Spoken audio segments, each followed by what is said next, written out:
Have you seen this video? Everyone's talking about it. Gospel star Marvin Sapp.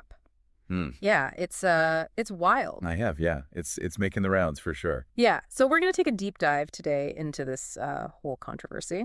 It all started at a Pentecostal convention in Baltimore this past July, actually, 2024. It's interesting how something that happened in a church setting has become this huge internet thing, right? Like different worlds colliding. It is, yeah. It's like everyone's got an opinion on it, regardless of whether they know anything about church conventions or gospel music, for that matter.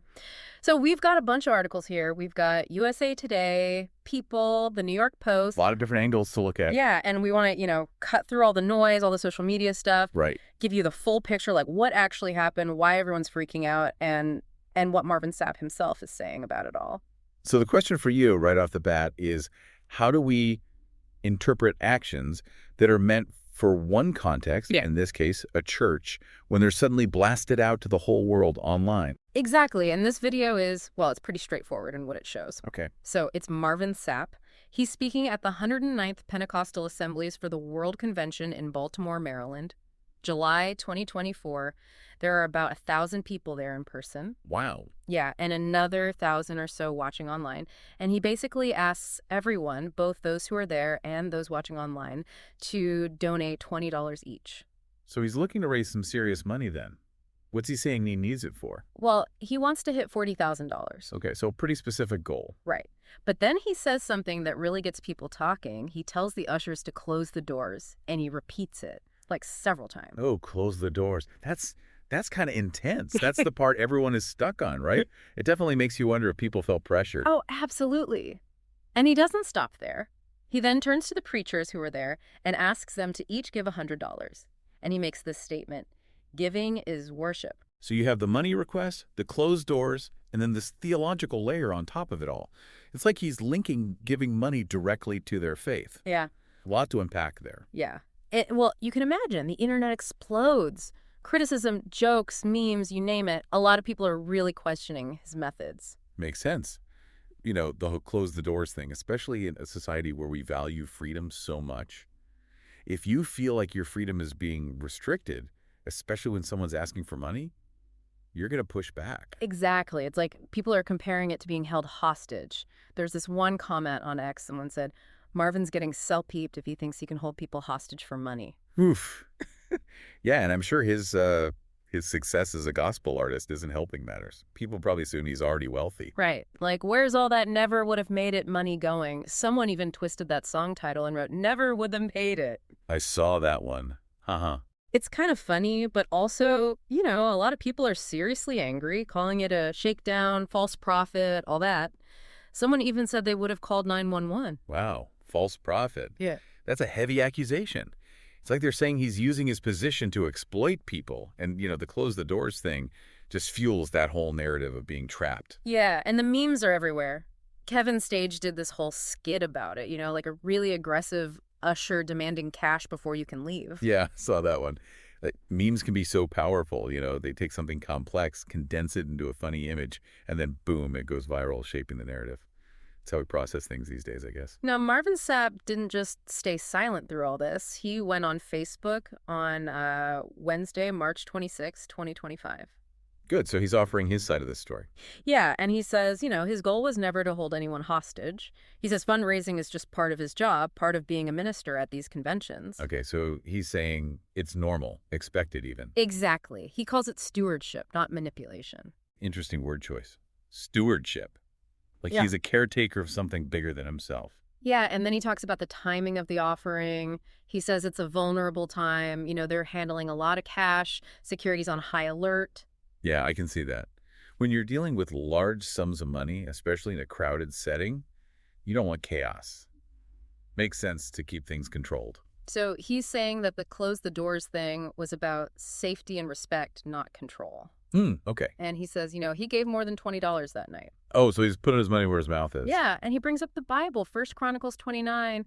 It's about King David asking people to give to build the temple. Right. And the point there is that God didn't need the money, but the giving was an act of devotion, a way for the people to show their commitment. Exactly. So he's saying, look, asking for specific amounts isn't unbiblical. It's not manipulation. He wants people to understand the bigger picture, the movement behind the moment, as he puts it. So he's pushing back against the accusations, saying it's a misinterpretation, a lack of understanding of the church context. Yeah, and that's something we need to think about, right?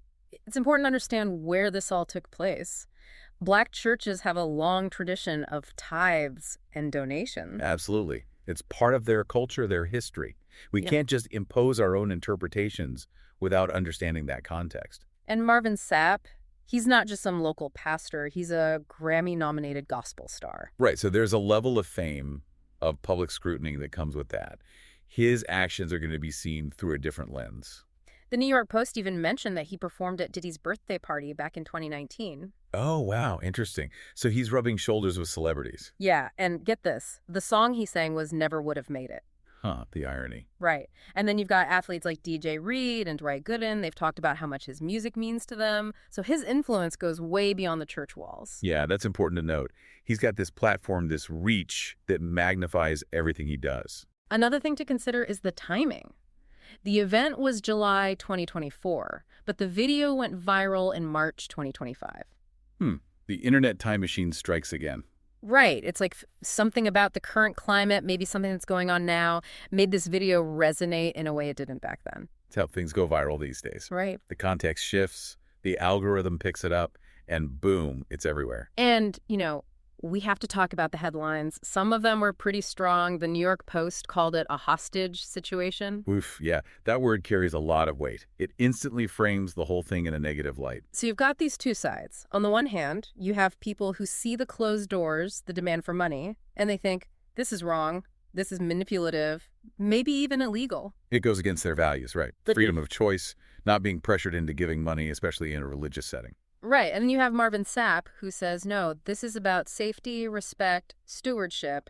It's about understanding the church context. So it really comes down to different perspectives, different ways of seeing the same event. Exactly. And for you, the listener, what stands out to you? What does this whole thing say about how we interpret things, especially across different cultures and contexts? It's a really interesting case study in how actions can be perceived so differently. What's normal in one setting can be seen as completely unacceptable in another.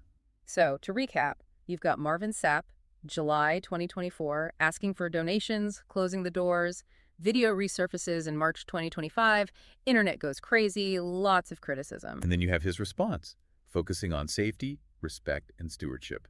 And this leaves us with a lot to think about. Faith, fundraising, public perception in the digital age, it's complicated. It really is. It makes you wonder, how do religious leaders navigate this new world where everything is recorded, everything can go viral? It's a whole new set of challenges. What does it mean to give? What's the role of a leader in asking for money? And how do we avoid these kinds of misunderstandings when a moment gets taken out of context and blown up online? Lots to ponder. Thanks for listening. Thanks for joining us for the deep dive. Today is your lucky day. Today is the day that our $3 website works for you, paying you directly to your PayPal daily. Imagine $3 ongoing continuous payments to your PayPal account. Imagine falling asleep and waking up to $300 in your PayPal account. How would this make you feel? How could this help you? What bills could you pay? What kind of fun could you have? What does that retirement look like now? All for a one-time payment of $3. This website is DFY done for you, fully built and completely hosted, and never stops collecting payments for you. You have spent $3 on coffee on a regular, but that coffee won't help you create multiple streams of income. Click the link below.